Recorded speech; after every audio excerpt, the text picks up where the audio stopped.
La Gran Comisión, cualquier estudio de evangelismo, necesita estar basado en la palabra inspirada de Dios. El apóstol Pablo escribió: «Oh profundidad de las riquezas de la sabiduría y de la ciencia de Dios!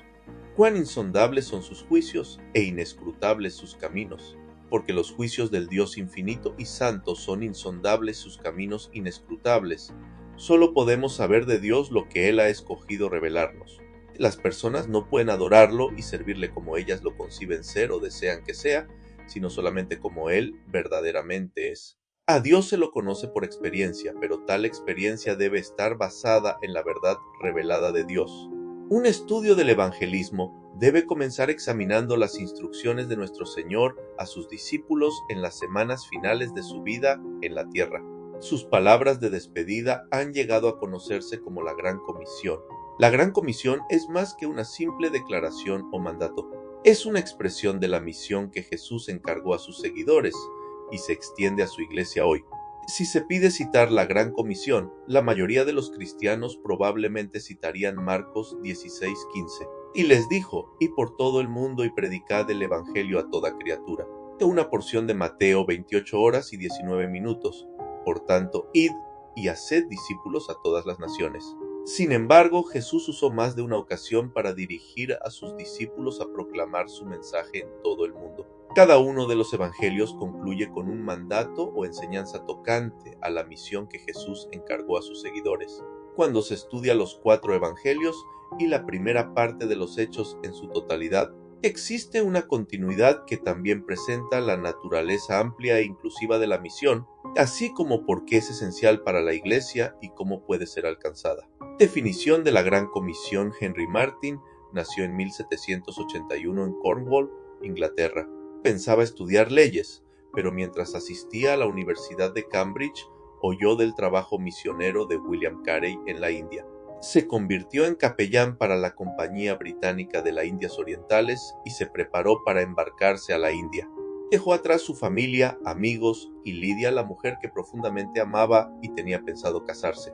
En el viaje, lloró mientras recordaba a sus seres queridos. Escribió en su diario: «Mis sentimientos son como aquellos de un hombre a quien de pronto se le dice que están muertos todos los amigos que tenía en este mundo».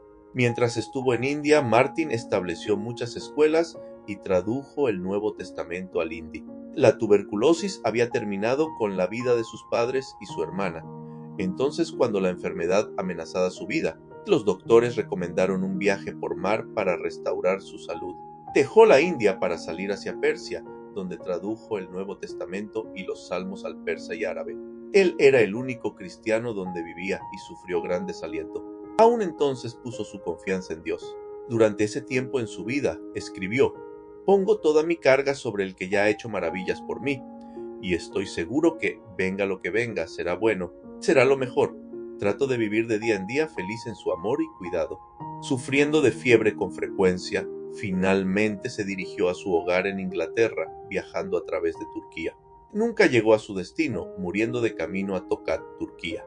Fue enterrado por extraños e incrédulos, lejos de cualquier lugar donde ha vivido y ministrado. Tenía solo 31. ¿Qué motivó a un hombre a una vida de tal penuria y sacrificio? Henry Martyn e incontables otros han sido impulsados por los mandatos y enseñanzas de nuestro Señor acerca de la mayor causa sobre la tierra: proclamar el mensaje de Cristo y hacer discípulos por todo el mundo. La Gran Comisión. La Gran Comisión en Marcos y Mateo. Por muchos siglos a los autores de los evangelios se los llamó los 4 evangelistas. Un estudio sencillo pero cuidadoso de los 4 evangelios registrado por estos evangelistas revela claramente la tarea enfrente de nosotros. Los evangelios fueron escritos por distintos autores y hasta cierto punto con distintos propósitos. Cada uno concluye con un énfasis en la misión que Jesús encargó a sus discípulos al final de su ministerio en la tierra. Después de dedicar más de 3 años de su vida a instruir a sus discípulos, Jesús les selló la tarea delante de ellos: llevar a cabo su misión al mundo. Los pasajes de las Escrituras que comunican el encargo de nuestro Señor a sus discípulos respecto de su misión se citan a menudo parcialmente. Los primeros 3 capítulos de este curso examinarán los extractos más conocidos de los pasajes de la Gran Comisión, así como las porciones que a menudo se omiten. Los escritos de Mateo y Marcos son los más conocidos con respecto a la misión de los discípulos. Esto es seguramente porque son estipulados como mandatos en modo imperativo. La Gran Comisión en Marcos, aunque Marcos es ciertamente el más antiguo de los 4 evangelios. Su relato de la Gran Comisión fue probablemente escrito después de que los evangelios de Mateo, Lucas y Juan estaban ya circulando en la iglesia primitiva.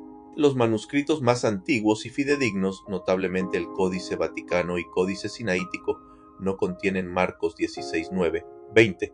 Los siguientes 3 factores contribuyen a la creencia general de que Marcos 16:9, 20 no fue escrito por Marcos.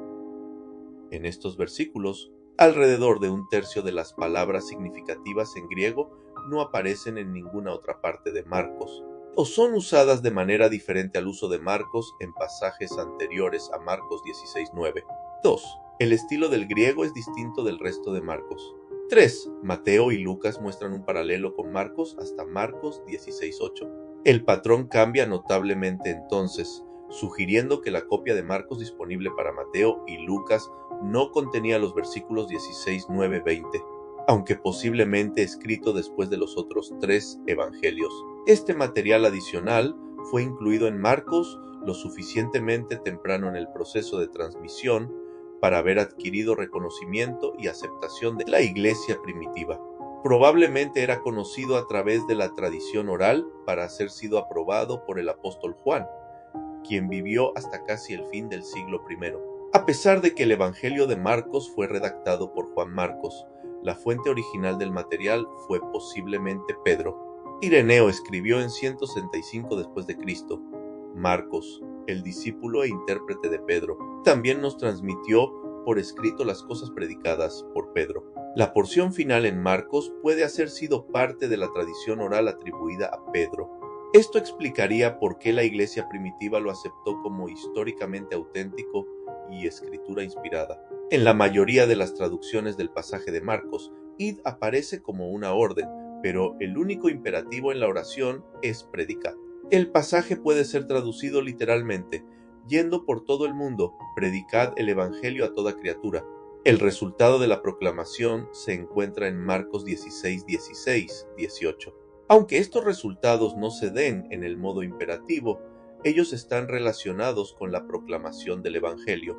Debido a que el imperativo en el registro de Mateo es haced discípulos, algunos han sugerido que Marcos se enfoca en evangelismo y Mateo en discipulado. Este es un análisis demasiado simplista, especialmente después de examinar todas las enseñanzas de Jesús en estos pasajes. La Gran Comisión en Mateo después del ministerio de Bernabé y Pablo en Antioquía. Mateo eventualmente fue llamado allí para proveer liderazgo pastoral a la iglesia en Antioquía, la que asumió la responsabilidad principal para la misión de la iglesia primitiva a los gentiles. Mateo probablemente escribió su evangelio mientras estuvo en Antioquía. Su obra puede ser considerada como un manual de enseñanza para los líderes de la iglesia, quienes estaban comprometidos con la tarea de evangelizar a los gentiles para cumplir la antigua promesa a Abraham. En el primer versículo, Mateo identifica a Jesús como el hijo de David, el hijo de Abraham. Esto refleja las promesas mesiánicas a David y a Abraham que se cumplen a través de Jesús. La promesa a Abraham es una clave importante para la presentación que Mateo hace de Jesús. La promesa final del relato de la Gran Comisión declara: yo estoy con vosotros todos los días hasta el fin del mundo. Esto refleja la promesa de Dios a Jacob cuando él renovó su pacto hecho anteriormente a Abraham. He aquí, yo estoy contigo, y te guardaré por donde quiera que fueres. El pasaje de la Gran Comisión más frecuentemente citado de Mateo es parte del versículo 19 de capítulo 28. Por tanto, id y haced discípulos a todas las naciones. Algunos agregan el resto del versículo 19 y la primera parte del versículo 20, bautizándolos en el nombre del Padre y del Hijo y del Espíritu Santo, enseñándoles que guarden todas las cosas que os he mandado. Igual que en Marcos, la declaración contiene un verbo imperativo primario. En Mateo es hacer discípulos. 3 participios modifican el verbo y explican lo que involucra el hacer discípulos. Los participios son ir, bautizar y enseñar. La declaración puede ser literalmente traducida como yendo, hacer discípulos en todas las naciones, bautizándoles y enseñándoles. Un análisis de los pasajes tanto en Marcos como Mateo nos revela 3 elementos comunes. 1. Ir es esencial. Los perdidos espiritualmente en este mundo no están obligados a ir a la iglesia para ser rescatados. Nosotros estamos obligados a ir a ellos. La iglesia no puede descansar mientras que un grupo de personas espera por el mensaje redentor de Jesús. 2. El mensaje debe ser comunicado oralmente. En Marcos el verbo es predicar. En Mateo el verbo es enseñar. La Gran Comisión nos llama a tareas de proclamación y formación de discípulos. 3. Ambos escritos incluyen bautizar. El bautismo de los convertidos es un ingrediente esencial para el cumplimiento de la Gran Comisión. El bautismo en agua no es una opción ritual. Junto con la Cena del Señor, representa una de las 2 ordenanzas primordiales de la Iglesia. El bautismo es una confirmación del creyente ha pasado de muerte a vida, y es un testimonio externo de la obra interior de Dios. Demuestra que la vieja vida espiritual está sepultada y que el creyente es una nueva persona en Cristo. Mis años de infancia los pasé en Tanzania, África del Este. Los creyentes de las asambleas de Dios en esa área en particular mantenían una costumbre establecida hace muchos años atrás por misioneros moravos.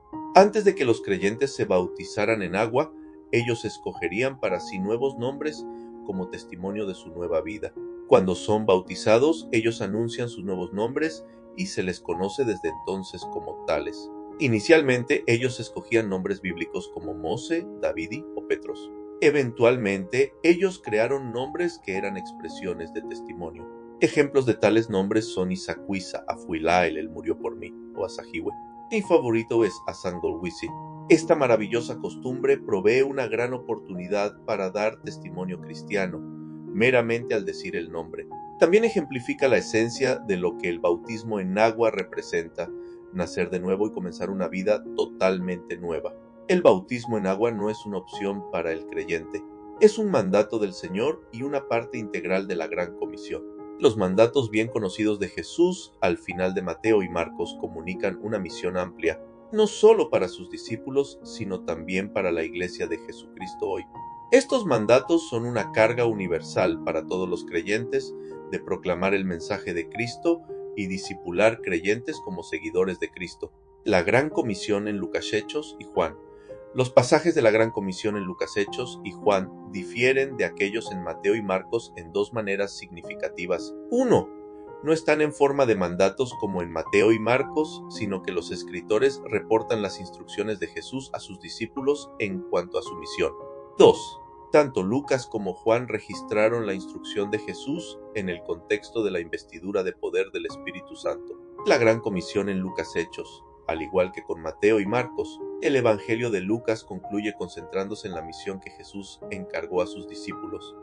Y les dijo: estas son las palabras que os hablé, estando aún con vosotros, que era necesario que se cumpliese todo lo que está escrito de mí en la ley de Moisés, en los profetas y en los salmos. Entonces les abrió el entendimiento para que comprendiesen las Escrituras.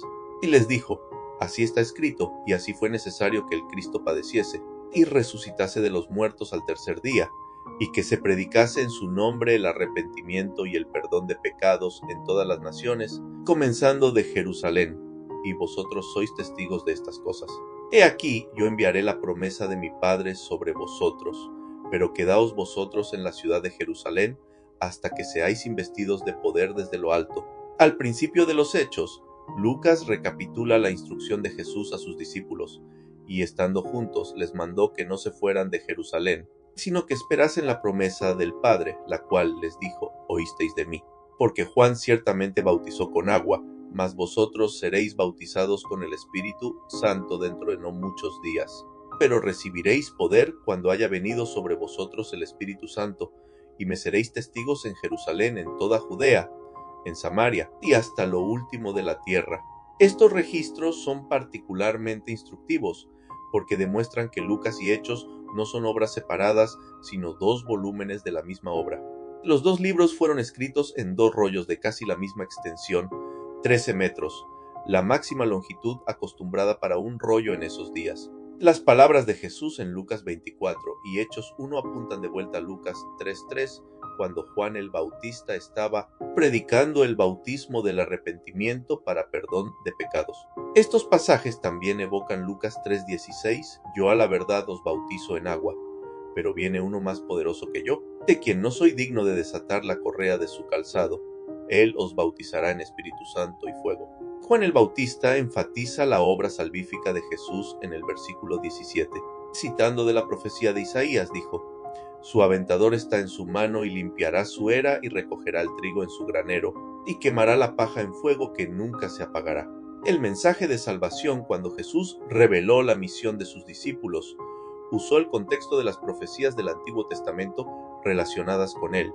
Entonces les abrió el entendimiento para que comprendiesen las Escrituras, y les dijo: así está escrito, y así fue necesario que el Cristo padeciese y resucitase de los muertos al tercer día. Esto tiene una notable semejanza al relato de Lucas en Hechos 17.